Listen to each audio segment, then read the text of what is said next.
புயலும் மழையும் வெள்ளமும் தலைநகர் சென்னை முதல் தென் மாவட்டம் குமரி வரைக்கும் சுற்றி சுழன்றடித்து முடித்திருக்கும் இந்த நேரத்தில் ஐம்பூதங்களை பற்றி கவிஞர் எழுதியிருக்கிறார்.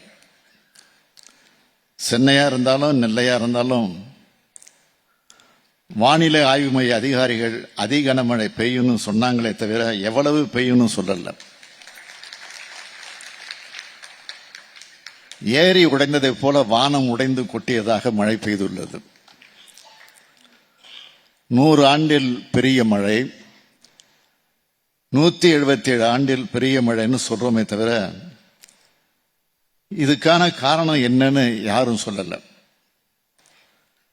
உண்மையான காரணத்தை இந்த புத்தகத்தில் வைரமுத்து அவர்கள் சொல்லிவிட்டார். மனிதன் இப்போது பூதங்களை தின்ன தொடங்கிவிட்டான். அதனால்தான் பூதங்கள் மனிதனை தின்ன தொடங்கிவிட்டன என்று சொல்கிறார் கவிஞர். மண்ணியல் விண்ணியல் மாற்றங்களை மனிதர்களும் பொருட்படுத்தாது போயின.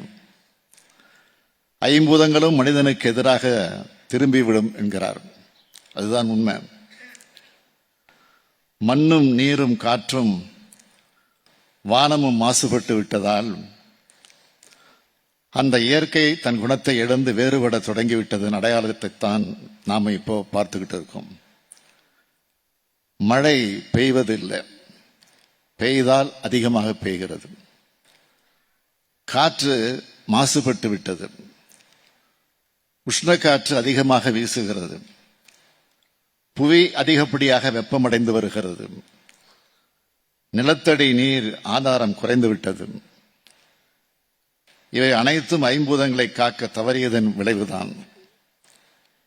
இனியாவது விழிப்படையாவிட்டால் பேரழிவு அதிகமாகும் என்ற எச்சரிக்கை மணியைத்தான் மகா கவிதை மூலமாக வைரமுத்து அடித்துள்ளார்.